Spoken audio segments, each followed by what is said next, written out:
Assalamualaikum warahmatullahi wabarakatuh. Waalaikumsalam warahmatullahi wabarakatuh. A'udzu billahi minasy syaithanir rajim. Bismillahirrahmanirrahim. Wal 'asri innal insana lafi khusr illa alladzina amanu wa 'amilus shalihat wa tawasaw bil haqqi wa tawasaw bis sabr. Shadaqallahul azim. Saudara-saudara seiman dan sekeyakinan yang berbahagia, seperti yang sama kita maklum, ada satu kesamaan pandangan dari kita bangsa Indonesia tentang agama, yaitu bahwa agama merupakan hal yang mutlak penting dalam kehidupan ini. Baik dasar negara Pancasila maupun Undang-Undang Dasar 45 seperti yang tercantum dalam pasal 29 ayat 2 seharusnya menjadikan merupakan tempat yang subur bagi tumbuh dan berkembangnya kehidupan beragama di negara yang kita cintai ini. Namun dalam kenyataannya tidak semua orang yang mengatakan agama itu penting lalu mau hidup mengikuti aturan agama. Lebih celaka lagi kalau agama hanya sekedar dijadikan lipstik, pemanis bibir, penghias hidup. Agama cuma sekedar seminar, muktamar, kongres atau tulisan besar-besar, tetapi yang tidak pernah terwujud di dalam kehidupan nyata sehari-hari. Oleh karena itu, dalam rangka ikut serta memantapkan kehidupan beragama di negara yang kita cintai ini, pada pertemuan kita kali ini saya akan mencoba menjelaskan bagaimana seharusnya sikap seorang muslim terhadap Islam. Ayat yang saya bacakan di awal tadi merupakan surah terpendek ketiga dalam Al-Quran sesudah surah Al-Kautsar dan surah Al-Ikhlas, di mana Allah Subhanahu wa taala menyatakan, demi masa sesungguhnya manusia pasti berada di dalam kerugian kecuali orang-orang yang beriman, beramal saleh, nasihat menasihati di dalam kebenaran dan nasihat menasihati dengan cara yang sabar. Apabila kita dekati ayat ini, akan segera nampak di dalamnya 4 sikap seorang muslim terhadap Islam. Sikap yang pertama, seorang muslim adalah seorang yang mengimani Islam, amanu, sebagai way of life, sebagai pandangan dalam kehidupan ini. Masalahnya kemudian, bagaimana seorang muslim mengimani Islam sebagai agamanya? Pertama, seorang muslim harus yakin Islam sebagai agamanya adalah satu-satunya agama yang benar. Sikap ini kelihatannya fanatik, tetapi apalagi yang harus dikatakan selain dari bahwa fanatik dalam arti berpegang teguh kepada agama merupakan bagian daripada kehidupan beragama. Sebab hanya dengan fanatik dalam artian itu sajalah orang konsekuen terhadap agamanya sendiri. Dan saya kira merupakan satu sikap yang wajar bahwa setiap penganut suatu agama hanya menganggap dan berkeyakinan agamanya sajalah yang benar. Oleh karena itu, kita bukan tidak setuju dengan ungkapan semua agama benar, bukan tidak setuju dengan ungkapan semua agama baik. Bagi kita kalimat itu belum merupakan kalimat yang sempurna. Semua agama benar bagi penganutnya masing-masing. Semua agama baik bagi penganutnya masing-masing. Kalau seorang muslim sudah berkeyakinan bahwa semua agama baik, maka bukan saja tidak diajarkan tetapi malah bertentangan dengan tuntunan Al-Quranul Karim. Kita lihat misalnya dalam surah Ali Imran ayat 19. Allah menyatakan, inna dina indallahil Islam. agama yang diridhoi Allah itu hanya agama Islam. Selanjutnya dalam Ali Imran 85 Allah menjelaskan, wa may yabtaghi ghairal islami dinan fala yuqbala minhu fahuwa fil akhirati minal khasirin. Orang yang mencari agama selain daripada Islam, maka agamanya tidak akan diterima dan di akhirat nanti dia akan termasuk ke dalam golongan orang-orang yang merugi.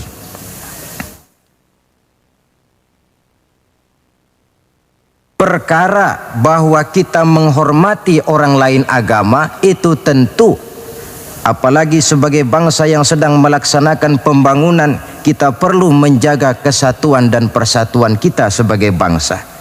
Tetapi menghormati orang tidak identik dengan menghormati agamanya. Satu hari, saudara-saudara, ketika Rasulullah Sallallahu Alaihi Wasallam sedang berkumpul dengan para sahabat, lewatlah serombongan orang mengusung jenazah. Rasul berdiri, sahabat ikut berdiri. Ketika jenazah sudah lewat, seorang sahabat memberitahu, "Ya Rasul, yang tadi diusung orang itu jenazah Yahudi. Kenapa Tuhan berdiri memberikan hormat sampai kita juga ikut berdiri?" Jenazah Yahudi, kata Rasul. "Iya." "Orang bukan itu?" "Ya orang, kalau orang sih." Nah, kalau kau lihat orang diusung macam itu berdiri, sudah mati sekalipun masih diberikan penghormatan. Tetapi itu manusianya. Perkara agama kita dibatasi oleh ayat lakum dinukum waliyadin. Bagi Tuhan agama Tuhan, bagi kami agama kami. Tuhan silahkan melaksanakan agama Tuhan, kami akan melaksanakan agama kami. Kami hormati Tuhan, Tuhan juga hormat kepada kami. Persilahkan melaksanakan ajaran agama tanpa perlu menyampaikan agama kepada orang yang sudah beragama. Inilah sikap yang perlu ditegakkan agar kita jangan ngambang di dalam kehidupan beragama dengan memandang semua agama sama saja, semua agama benar, yang pada akhirnya kita tidak akan punya prinsip di dalam memegang teguh ajaran agama kita. Yang kedua, dalam rangka mengimani Islam, seorang muslim harus yakin dan berpandangan bahwa Islam sebagai agamanya adalah agama untuk seluruh manusia. Kalau Nabi Nuh diutus oleh Allah cuma untuk kaumnya saja, Nabi Ibrahim pun untuk umatnya saja, Nabi Musa demikian pula, Nabi Isa pun begitu. Tetapi Nabi Muhammad sallallahu alaihi wasallam diutus oleh Allah Subhanahu wa taala untuk seluruh umat manusia.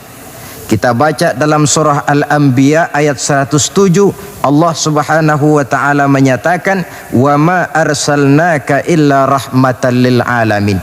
Kami tidak mengutus engkau wahai Muhammad melainkan untuk menjadi rahmah bagi seluruh alam. Dewasa ini, saudara-saudara, kita melihat timbulnya gejala di mana orang menganggap seolah-olah agama itu barang impor. Islam katanya kiriman Arab. Buktinya Quran bahasa Arab, hadis bahasa Arab, solat menggunakan bahasa Arab. Nah, akibat timbulnya pemikiran semacam ini, mulai nampak gejala orang menghindarkan diri daripada Islam. Sebenarnya bahwa Arab sebagian besar memang Islam, itu harus kita akui. Tetapi bahwa Islam bukannya Arab, itu pun juga merupakan kenyataan. Perkara kemudian Quran menggunakan bahasa Arab tidak lain karena Rasulullah Sallallahu Alaihi Wasallam diutus oleh Allah di tengah masyarakat Arab ketika itu. Tapi ini tidak berarti bahwa Quran cuma untuk orang Arab saja. Bisa kita lihat dari bukti-bukti yang ada dalam Quran itu sendiri. Pertama, tidak ada satu ayat Quran pun yang ditujukan khusus kepada orang Arab semata-mata. Misalnya, ya ayyuhal arabiyyun, hai orang-orang Arab, tidak ada. Yang banyak kita temukan itu Ya ayyuhan nas, wahai manusia. Digunakan kata yang bersifat umum. Manusia yang mana? Yang mana saja asal merasa manusia. Kalau tidak merasa manusia, tentu tidak perlu terpanggil dengan ayat ini. Lalu sholat menggunakan bahasa Arab. Tentu Islam telah mengikat kita dengan akidah. Sama Allah yang kita sembah, sama arah yang kita tuju dalam menyembah, sama bacaan yang kita baca, sama bahasa yang kita gunakan. Dari persamaan-persamaan semacam itu timbul ilaqah ruhiyah, mekanisme psikis yang pada gilirannya mengikat nilai-nilai persaudaraan yang lebih erat lagi. Cobalah kalau misalnya sholat saja dibiarkan tiap orang menggunakan bahasanya sendiri-sendiri, itu di samping akan menimbulkan berbagai kesulitan, kontak batin tidak akan cepat terwujud. Taruhlah misalnya yang jadi imam menggunakan bahasa Indonesia. Dia takbir dalam bahasa Indonesia bukan dengan Allahu Akbar, barangkali dia akan baca Tuhan yang Maha Besar. Datang lagi yang jadi makmum dari Padang, lain lagi gaya bahasanya, bukan Allahu Akbar, dia akan baca Allah nan gadang. Datang pula kemudian saudara kita dari Jawa Barat, takbir lagi dia dengan bahasanya Gusti Allah anu ageng. Lalu paling akhir barangkali datang anak Betawi, jadi makmum, dia takbir lagi pakai bahasa Betawi, Tuhan yang gede banget. Kalau cara sholat saja sudah semacam ini, mekanisme psikis itu kan tidak akan cepat terwujud. Jadi bahwa Arab memang Islam, tapi Islam bukannya Arab. Sama dengan logika bahwa monyet itu adalah binatang, tetapi binatang bukan monyet. Monyet cuma salah satu jenis dari sekian ratus jenis binatang yang ada di alam ini. Sebab itu mengikuti Islam tidak berarti mengikuti Arab, tetapi mengikuti kebenaran yang diturunkan oleh Allah Subhanahu wa ta'ala. Maka seorang muslim harus yakin Islam adalah agama untuk seluruh manusia. Yang ketiga, dalam rangkaian mengimani Islam, seorang muslim harus yakin dan berpandangan Islam sebagai agamanya adalah agama terakhir yang dibawa oleh Rasul terakhir. Tidak ada Rasul sesudah beliau dan tidak ada agama lagi sesudah Islam.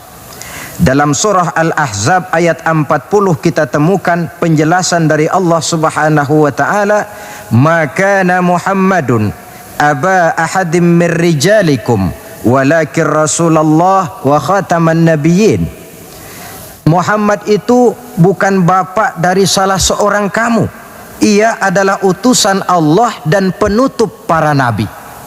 Sebagai konsekuensi daripada ini ialah bahwa jikalau di zaman sekarang ini ada orang mengaku menjadi nabi, ada orang mengaku menjadi rasul, biar serbannya besar, biar jubahnya hebat, biar jenggotnya nyengser sampai ke bawah, biar bahasa Arabnya fasih, mengaku dia menjadi rasul, kita wajib untuk tidak percaya. Sekali lagi, kita wajib untuk tidak percaya. Ini sebagai konsekuensi bahwa kita yakin Islam agama terakhir. Yang keempat, dalam rangka mengimani Islam, seorang muslim harus yakin Islam sebagai agamanya adalah batas kemungkinan. Apakah seseorang bisa mendapat ampunan Allah atau tidak? Dengan kata lain, Islam adalah batas antara sorga dan neraka. Ada orang yang tidak terlalu simpati kalau kita memvonis masalah agama dengan sorga dan neraka. Tetapi sebenarnya memang itulah hakikat daripada kehidupan beragama. Itulah terminal akhir. Agama itu masalah halal dan haram, masalah benar dan salah, masalah hak dan batil, dan pada penghujungnya masalah sorga dan neraka. Dalam Islam artinya dalam tauhid. Dalam tauhid artinya dalam daerah kemungkinan memperoleh ampunan. Di luar Islam, di luar tauhid. Di luar tauhid, syirik. Sedangkan syirik merupakan dosa yang tidak berampun. Kita baca dalam surah An-Nisa ayat 48 yang diperkuat pada surah yang sama ayat 116. Allah menjelaskan, innallaha la yaghfiru ayyushraka bihi syai'a wa yaghfiru ma duna dzalika liman yasha. Allah tidak akan memberikan ampun kepada orang yang menyekutukannya dengan sesuatu, tapi Allah akan mengampunkan dosa yang selain itu bagi orang yang dikehendakinya. Jadi yang namanya dosa, sepanjang tidak syirik, sepanjang orang tidak menyekutukan Allah, bagaimanapun besarnya dosa, masih dalam batas-batas kemungkinan memperoleh ampunan Allah. Kalau sudah di luar tauhid, jatuh kepada syirik, sudah di luar jangkauan kemungkinan untuk mendapatkan ampunan dari Allah Subhanahu wa ta'ala. Saudara-saudara seiman dan sekeyakinan,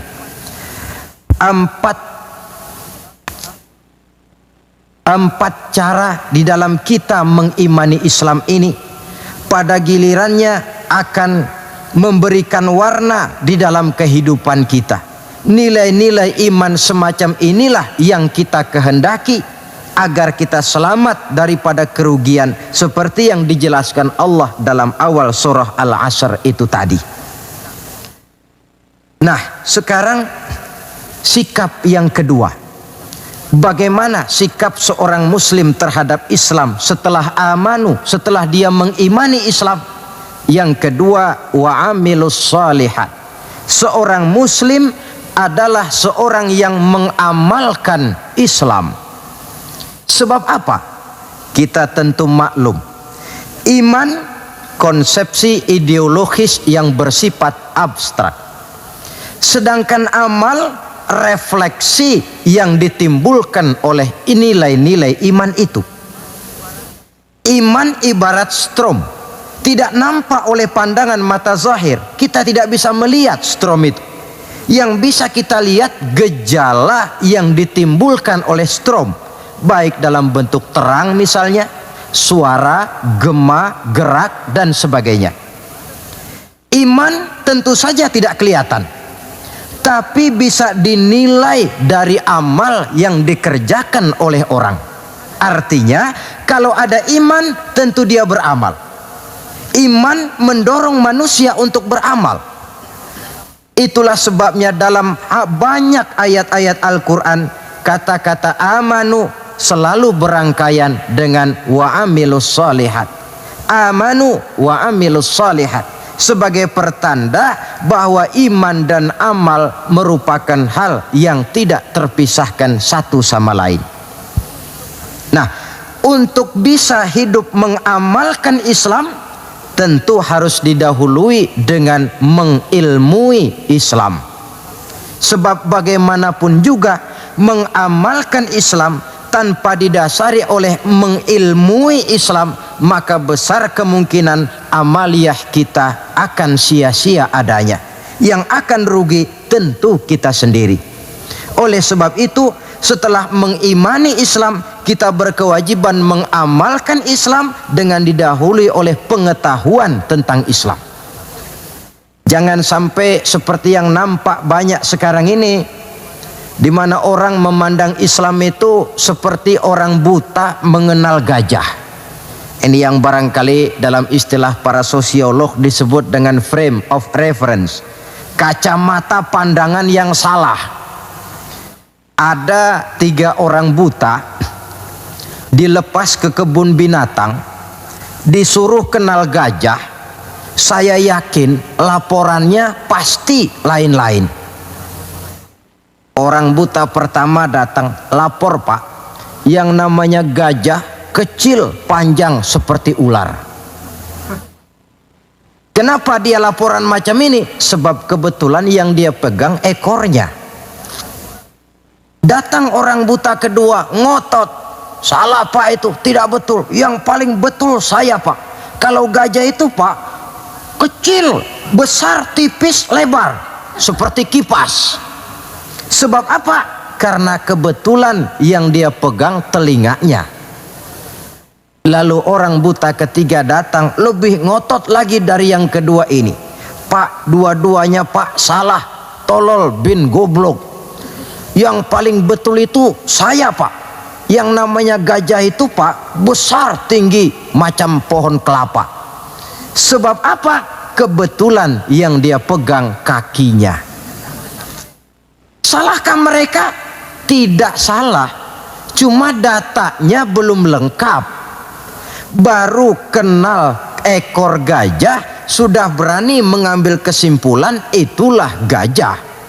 Yang satu baru kenal telinga gajah sudah menarik konklusi itulah gajah.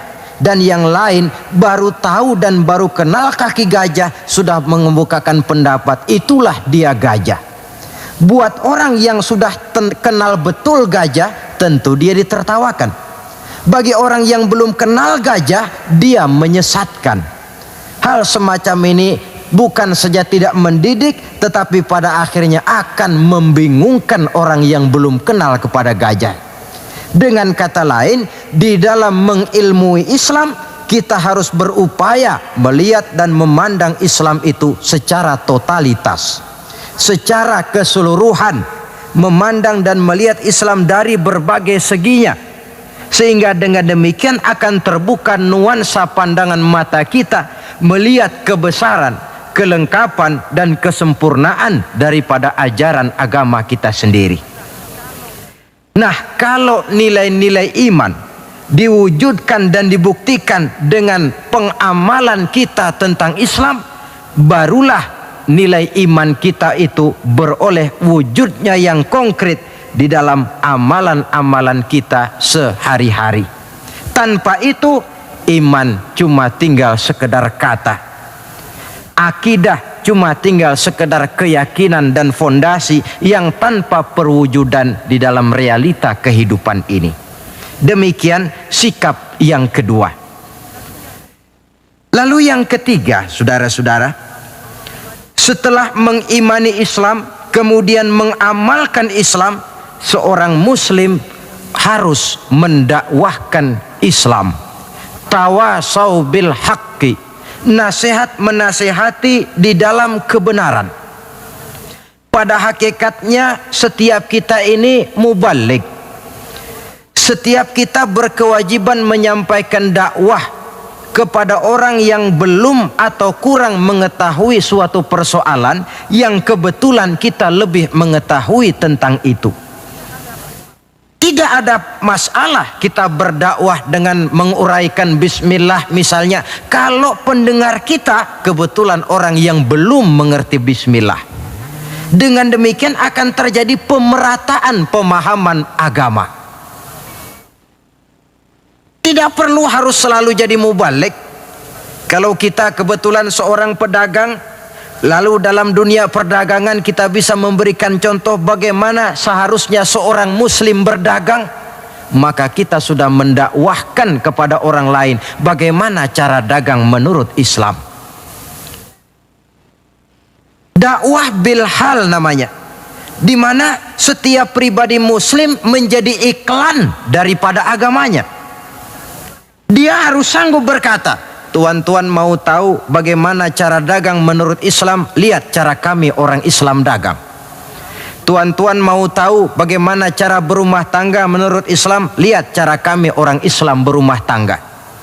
Tuan-tuan mau tahu bagaimana cara bertetangga menurut Islam? Lihat cara kami orang Islam bertetangga. Seorang muslim menjadi iklan daripada agamanya. Dakwah bil hal, dakwah dengan perbuatan langsung, memberikan contoh kepada masyarakat bagaimana tuntutan kehidupan beragama yang kita laksanakan dalam kehidupan sehari-hari.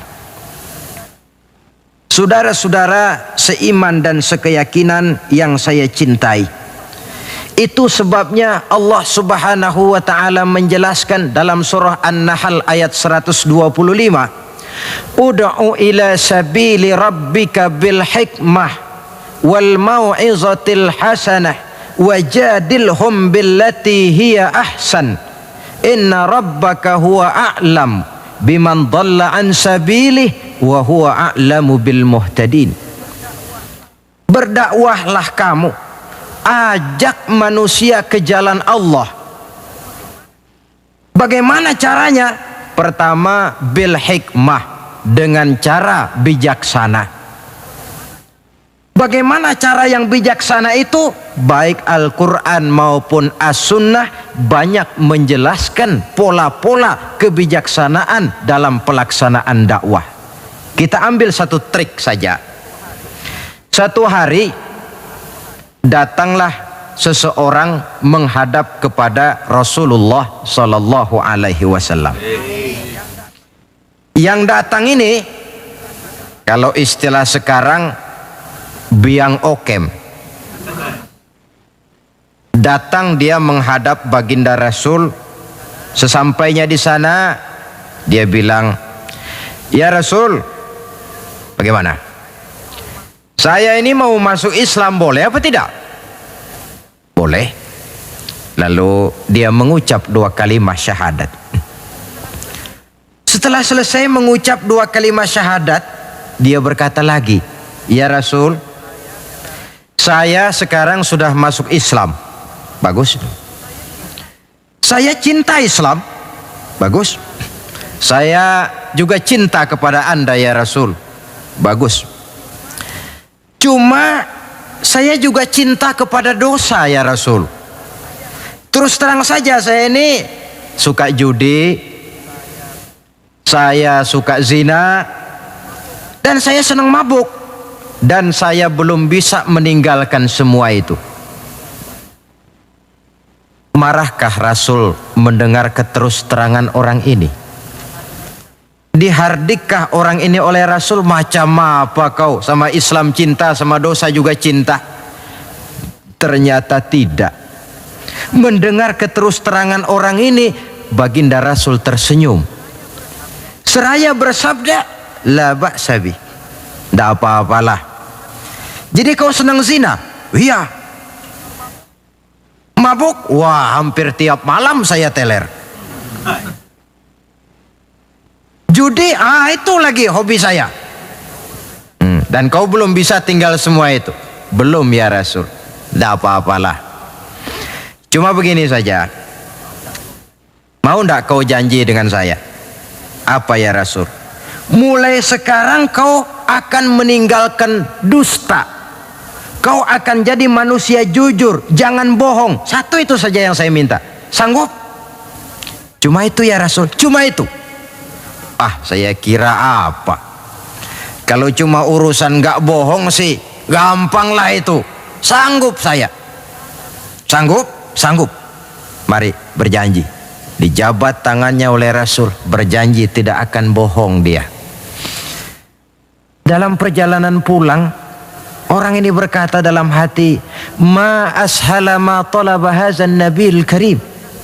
Alangkah mudahnya permintaan Rasul ini. Saya sudah berterang-terangan suka judi, suka zina, suka mabuk. Tidak disuruhnya meninggalkan semua itu, cuma diminta jangan bohong saja. Dia kira orang nggak bohong itu gampang.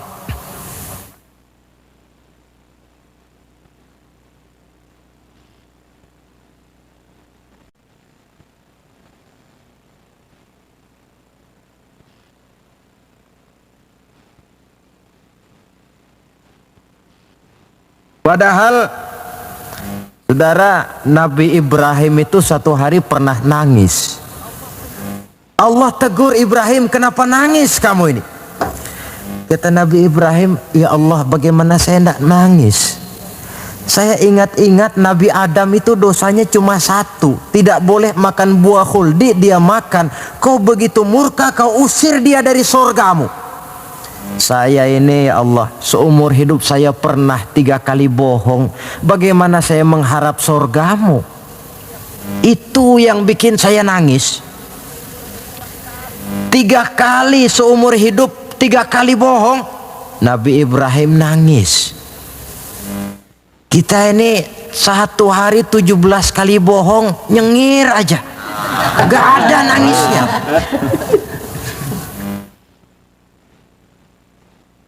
Saudara hadirin,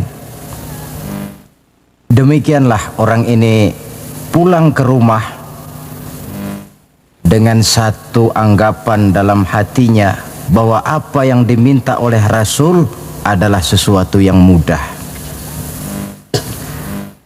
Lalu hari-hari pun berlalu, berganti dengan minggu, minggu pergi, datanglah bulan. Sampai pada suatu hari ketika orang ini sedang berjalan, dia melihat seorang perempuan dengan paras yang cukup cantik. Datang syahwatnya. Rupanya orang ini termasuk kelas tegangan tinggi juga. Sik. Dibawanya perempuan itu ke dalam rumah. Hampir terjadi perbuatan zina. Nyaris dia ingat janjinya. Iya, saya ini kan sudah janji dengan Rasul tidak mau bohong. Nanti kalau saya bertemu Rasul lalu saya ditanya, kamu zina apa enggak sekarang? Saya harus jawab bagaimana? Kalau saya bilang iya, tentu hukum berlaku. Kalau saya bilang tidak, artinya saya bohong. Padahal saya sudah berjanji tidak mau bohong. Peranglah antara bisikan iman dan bisikan nafsunya. Ternyata kemudian bisikan iman ini menang. Tidak jadi dia lakukan perbuatan zina itu. Lain waktu dia melihat sesuatu yang indah menawan, terdetik dalam hatinya mau mencuri. Sudah dia ulurkan tangan hendak mencuri itu, ingat lagi, saya sudah janji dengan Rasul tidak mau bohong. Kalau satu hari saya bertemu beliau ditanya saya, kau mencuri apa tidak? Bagaimana saya harus menjawab? Saya katakan iya, tentu hukum berlaku. Kalau saya bilang tidak, artinya saya bohong. Perang lagi iman dan nafsunya. Akhirnya iman menang, tidak jadi dia mencuri. Begitulah orang ini tiap kali mau melakukan kejahatan, ingat janjinya kepada Rasul bahwa dia tidak mau bohong. Sampai akhirnya dia tidak pernah jadi melakukan berbagai macam kejahatan. Paling akhir dia datang menghadap Rasul, ya Rasul sodakta, ya Rasul Anda benar. Kenapa? Yang Anda minta cuma satu, jangan bohong. Tapi rupanya itu pokoknya ya Rasul. Saya ternyata tidak berkutik.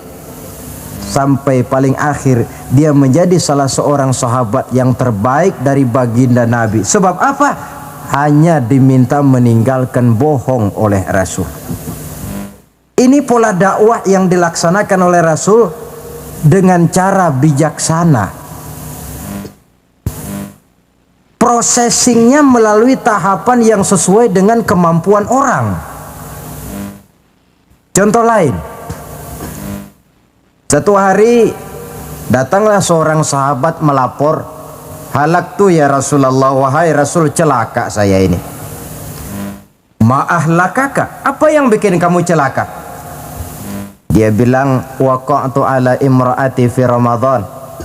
Saya lagi puasa Ramadan, saya nggak tahan sama istri saya itu. Lalu nyelonong ya Rasulullah. Rupanya pengantin baru ini. Kata Rasul, nyelonong bagaimana? Ya nyelonong-nyelonong. Kalau memang begitu, bayar dendanya. Apa dendanya ya Rasul? Bebaskan budak. Waduh, saya tidak punya budak ya Rasulullah. Tidak punya? Tidak punya. Puasa, 2 bulan berturut-turut. Ya Rasul, tidak kuat saya. Tidak kuat. Tidak kuat, jangankan yang 2 bulan, yang sebulan aja nyelonong. Bagaimana yang 2 bulan, saya tidak sanggup ya Rasul. Kalau memang tidak sanggup juga, beri makan 60 fakir miskin, 1 orang 1 mud. Ya Rasul, jangankan memberi makan 60 fakir miskin, istri saya ini di rumah 1 hari masak, 3 hari libur. Saya ini orang susah. Lagi pula saya pikir orang ini kebangetan juga, sudah melarat sama larangan kok berani. Rasul tersenyum kemudian masuk ke dalam kamar, keluar lagi beliau membawa sekeranjang kecil kurma. Kalau kau memang tidak punya apa-apa, bawa pulanglah ini, sedekahkan kepada orang-orang miskin di kampungmu sebagai pembayar dendamu. Ya Rasulullah, apa lagi? Di kampung saya itu yang paling miskin saya. Bukan main. Akhirnya Rasul cuma senyum, beliau bilang, ya sudah, bawa pulanglah nih, beri makan anak istrimu di rumah. Sudah melanggar larangan, dapat korma pula. Pola kebijaksanaan semacam ini menunjukkan elastisitasnya watak Islam itu. Tidak kalau sudah begitu ya mesti begitu. Kita saja kan besar ini lewat tahapan. Begitu lahir kita cuma minum air susu ibu. Meningkat besar sedikit baru kita makan pisang. Lalu sudah besar lagi, agak besar lagi, baru bubur. Sudah besar betul, baru makan nasi. Lebih besar lagi, barangkali termasuk jengkol dan sebagainya. Bayangkan kalau orang begitu lahir sudah dikasih jengkol, itu tidak bijaksana kan, akan rawan akibatnya. Pendeknya, dengan dakwah cara bijaksana ini, jangan memancing ikan pakai anggur. Bagaimanapun enaknya anggur itu, bukan makanan untuk ikan. Inilah makna tuntunan Nabi, khatibin nasa ala qadri uqulihim. Berbicaralah kepada manusia sesuai dengan daya terima mereka, sesuai dengan kemampuan yang mereka sanggup melaksanakannya. Begitulah pola dakwah pertama, bil hikmah. Yang kedua, wal mau'izatil hasanah, dengan contoh nasihat-nasihat yang baik. Dan yang ketiga, wajadilhum billati hiya ahsan. Kalau memang perlu berdebat, perlu berbantah, debatlah dengan cara yang terbaik. Bukan dengan sentimen, tapi dengan argumen. Bukan dengan tujuan untuk mencari kemenangan, tetapi untuk mencari kebenaran. Sehingga dengan demikian, saudara-saudara, seorang muslim harus tegak mendakwahkan Islam sesuai dengan bidang dan kemampuannya masing-masing. Ini sikap yang ketiga. Lalu sampai kepada sikap yang keempat, bagaimana seorang muslim sikapnya terhadap Islam, yaitu yang keempat, watawasau bis sabr, bersabar dalam Islam. Setelah kita mengimani Islam, mengamalkan Islam, kemudian mendakwahkan Islam, pada yang keempat, bersabar dalam Islam. Sebab apa? Perjalanan mengimani Islam, mengamalkan Islam, mendakwahkan Islam, bukan perjalanan yang lurus bertabur bunga di kanan kirinya. Jalannya menanjak, penuh onak dan duri. Namun tidak ada perbuatan tanpa resiko. Orang yang berani berbuat harus berani resiko. Mengimani Islam ada resikonya, mengamalkan Islam ada resikonya, mendakwahkan Islam, menegakkan yang ma'ruf, menghancurkan yang munkar pun ada resikonya. Bersabar dalam Islam. Bagaimana orang yang sabar itu? Allah menjelaskan, wa basyiris sabirin allazina iza asabathum musibah qalu inna lillahi wa inna ilaihi raji'un. Orang yang sabar tidak lain adalah orang-orang yang kalau mereka mendapat musibah, terkena satu kesulitan, kembali kepada konsepsi dasar inna lillahi wa inna ilaihi raji'un. Kami berasal dari Allah dan kepada Allah pula kami akan kembali. Bukan ucapan itu yang penting, tapi penghayatannya. Kalau pada satu saat misalnya kita harus melepaskan jabatan yang kita cintai, kembali kepada konsepsi inna lillahi wa inna ilaihi raji'un. Dahulunya pun ketika lahir ke dunia ini, saya tidak membawa jabatan apa-apa. Kalau satu saat kita kehilangan harta benda yang sangat kita sayangi, kembali kepada konsepsi dasar. Dahulunya pun waktu terlahir ke alam ini saya tidak membawa apa-apa. Inna lillahi wa inna ilaihi raji'un. Di belakang itu lalu baik sangka bahwa musibah, kepahitan dan penderitaan hidup bagaimanapun pedihnya, di belakang itu tentu mengandung hikmah. Cuma barangkali mata kita saja yang agaknya kurang terbuka untuk menelusuri hikmah di belakang itu. Lalu timbul semacam protes. Kenapa kesulitan yang datang menimpa saya? Padahal saya mengimani Islam, mengamalkan Islam, mendakwahkan Islam. Kenapa mesti kesulitan yang saya hadapi? Timbul protes dalam hati. Padahal hikmah di belakang itu tentu ada. Dan setiap muslim menghadapi bagaimanapun besarnya kesulitan, dia harus tetap husnuzon, baik sangka kepada Allah, dengan satu keyakinan di belakang setiap kesulitan mesti ada hikmahnya. Dahulu ada seorang petani, dia selesai bekerja di ladang, istirahatlah dia, tidur di bawah pohon beringin. Di sebelah pohon beringin ini ada pohon labu. Sambil tidur-tiduran dia berpikir, kalau saya lihat-lihat Tuhan ini tidak adil, katanya. Masa pohon beringin pohonnya besar, buahnya kecil.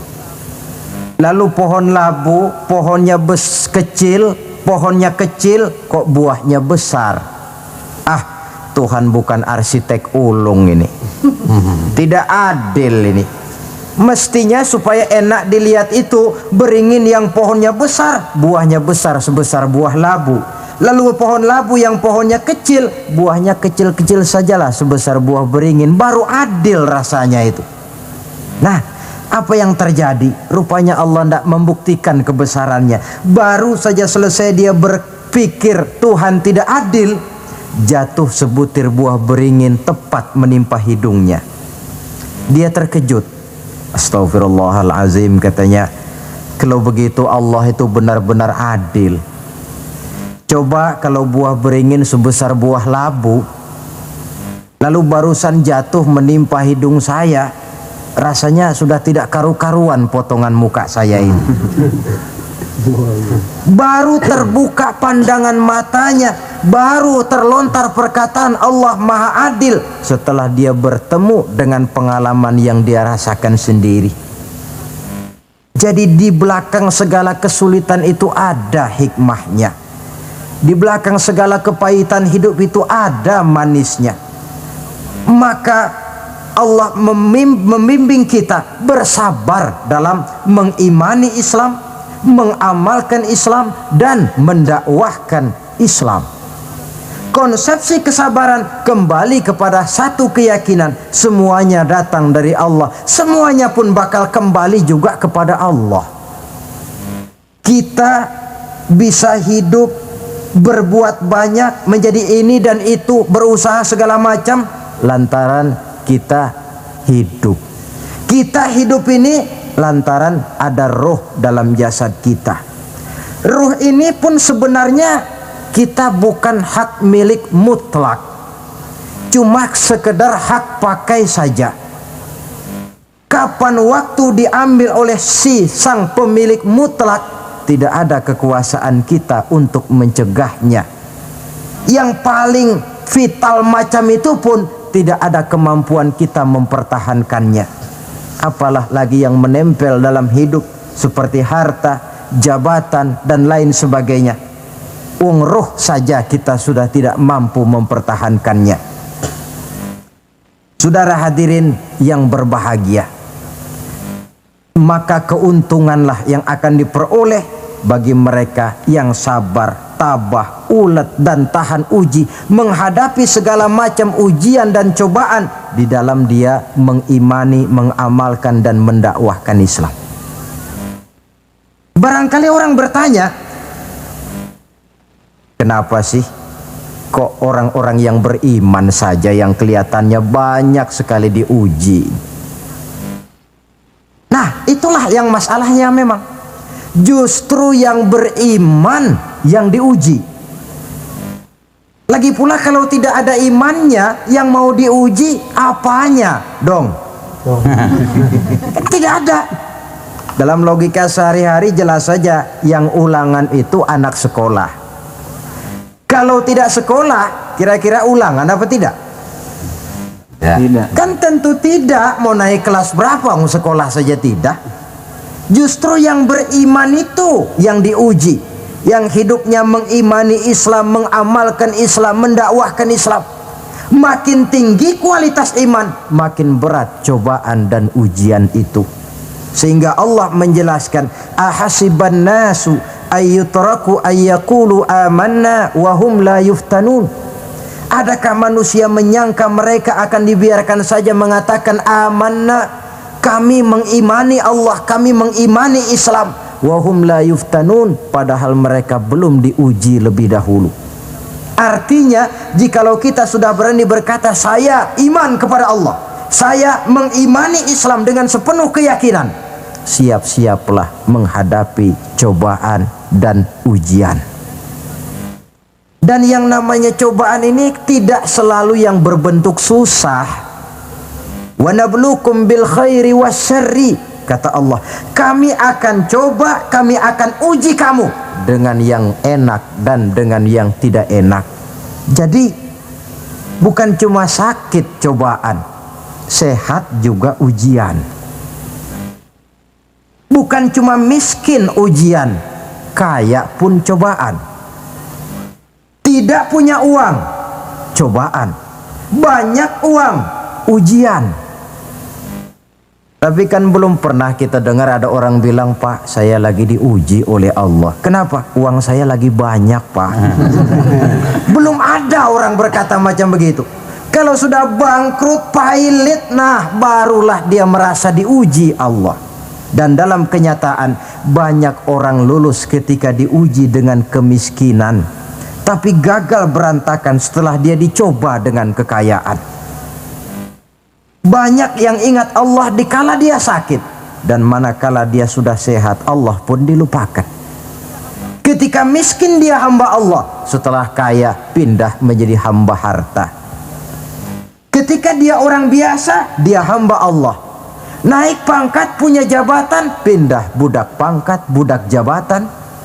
Tidak sesuai lagi antara ucapan dan perbuatannya. Baik, barangkali kita bercermin dari kehidupan seorang nabi, yaitu Nabi Ayub alaihi salam. Beliau ini orang kaya. Iblis itu paling tidak senang kalau ada orang baik.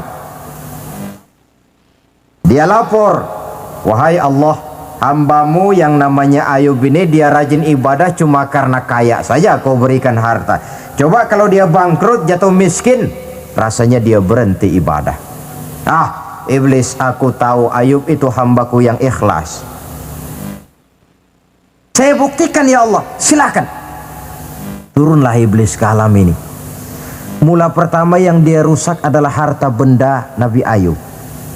Sawah ladang dibikin rusak, binatang ternak binasa, sehingga dalam waktu relatif singkat jatuhlah Nabi Ayub dari orang paling kaya menjadi orang paling miskin. Kalau orang miskin jadi orang kaya, itu rasanya tidak terlalu, ya paling-paling lupa diri. Tapi kalau sudah dari kaya, tahu-tahu jatuh miskin, ini yang kalau kurang-kurang kuat kan bisa mengalami semacam mental breakdown, mengalami komplikasi. Waktu itu Nabi Ayub sedang ibadah di mihrab dalam masjid, datang iblis. Saudara Ayub, iya. Sedang ibadah ya? Iya. Menyembah Allah? Iya. Tahu nggak kau ini? Kenapa? Allah yang sedang kau sembah ini dia sudah bikin miskin kamu. Sawah ladangmu rusak, binatang ternakmu binasa, dan kau sekarang sudah jadi orang paling miskin. Buat apa menyembah Tuhan macam itu yang sudah bikin miskin kamu? Inilah iblis ini, kepada Nabi Ayub bicaranya lain, kepada Allah bicaranya lain. Kata Nabi Ayub, benar itu. Benar. Sawah ladang saya rusak. Iya. Binatang ternak saya binasa. Iya. Dan saya sekarang jadi orang paling miskin. Betul. Kata Nabi Ayub, beliau malah tidak mengucapkan innalillah. Yang beliau ucapkan apa? Alhamdulillah alladzi a'tani wa akhadha minni. Alhamdulillah, segala puji bagi Allah yang telah memberikan harta kepada saya dan sekarang Allah pula yang mengambilnya. Allah yang memberi, Allah yang mengambil. Tidak ada masalah bagi Allah. Iblis cuman ibadah jalan terus. Kembali beliau ibadah. Keki bukan main iblis ini. Inilah sebagian dari cerminan orang yang punya fondasi dan kesadaran kepada penghayatan tentang kalimat inna lillahi wa inna ilaihi raji'un. Kadang-kadang kita cuma sekedar ucapan tanpa penghayatan. Terkena musibah mulutnya sih tidak berhenti innalillah innalillah, tapi nangisnya juga tidak mau berhenti. Tidak diiringi dengan kesadaran dari Allah segalanya berasal dan kepada Allah segalanya pun juga akan kembali. Nah, kalau sadarlah kita bahwa tidak ada satu perbuatan tanpa resiko, dan resiko dalam mengimani, mengamalkan dan mendakwahkan Islam merupakan sesuatu yang indah. Yang kalau kita hadapi dan kita modali dengan sabar, tentu buahnya akan nikmat kita rasakan dalam perjalanan hidup ini. Tanpa kesabaran, maka boleh jadi usaha kita pun akan sia-sia. Bukankah Imam Ali karramallahu wajhah pernah mengatakan, haqqun bila nizamin yaghlibuhul batil binizamin. Kebenaran yang tanpa nizam, tanpa kesabaran, tanpa taktik dan strategi dapat dengan mudah dihancurkan oleh kebatilan yang menggunakan taktik dan strategi.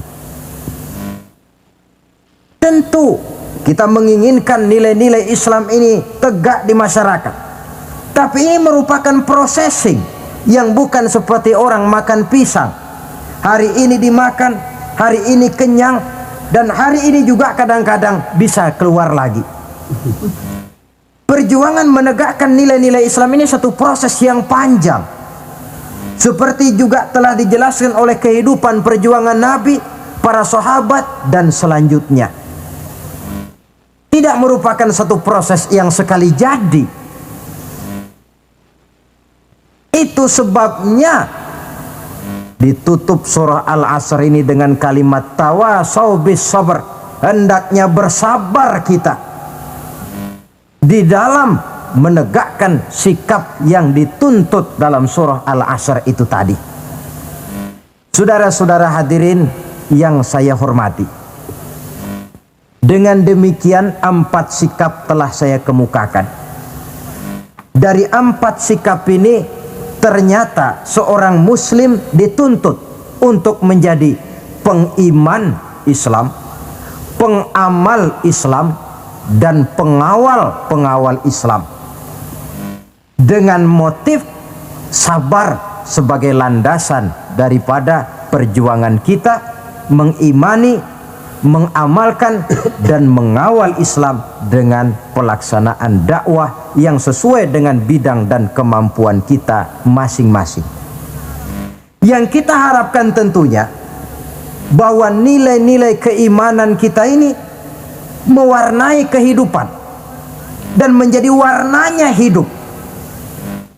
Saya kira pun pembangunan akan lebih berhasil, Pancasila akan lebih aman di negara ini kalau dijaga dan dikawal oleh orang-orang yang teguh memegang agama dengan segala konsekuensinya. Mengimani agamanya dan iman itu menjadi warnanya kehidupan. Dengan kata lain, kalau iman ini sudah ikut kemanapun kita pergi dan dimanapun kita berada, itu sebenarnya sumber etika otonom. Bukankah satu bangsa yang baik selalu terdiri dari masyarakat yang baik? Masyarakat yang baik terdiri dari warga yang baik. Warga yang baik terdiri dari keluarga yang baik. Dan keluarga yang baik terdiri dari pribadi yang baik. Nah, pribadi akan menjadi baik kalau dia dikontrol oleh nilai keimanannya. Sebab apa? Puncak keimanan yang tertinggi sebenarnya tidak lain manakala seseorang sudah merasakan kehadiran Allah dekat dalam hidupnya. Kalau itu sudah dimiliki, apalagi yang lebih mampu mengontrol kita, merasakan kehadiran Allah dekat dalam hidup.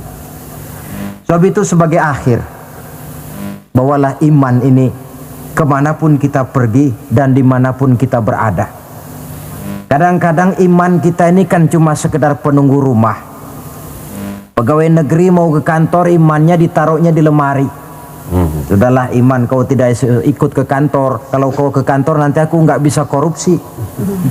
Pedagang ke pasar, iman ketinggalan di rumah. So kalau iman dibawa ke pasar, katanya timbangannya tidak bisa curang. Tertinggallah iman itu di rumah.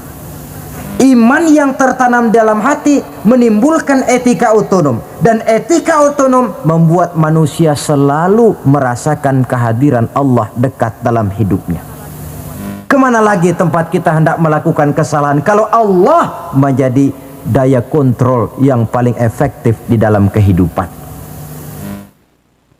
Inilah yang kita bicarakan pada pertemuan kita kali ini. Semoga Allah memberikan kekuatan kepada kita.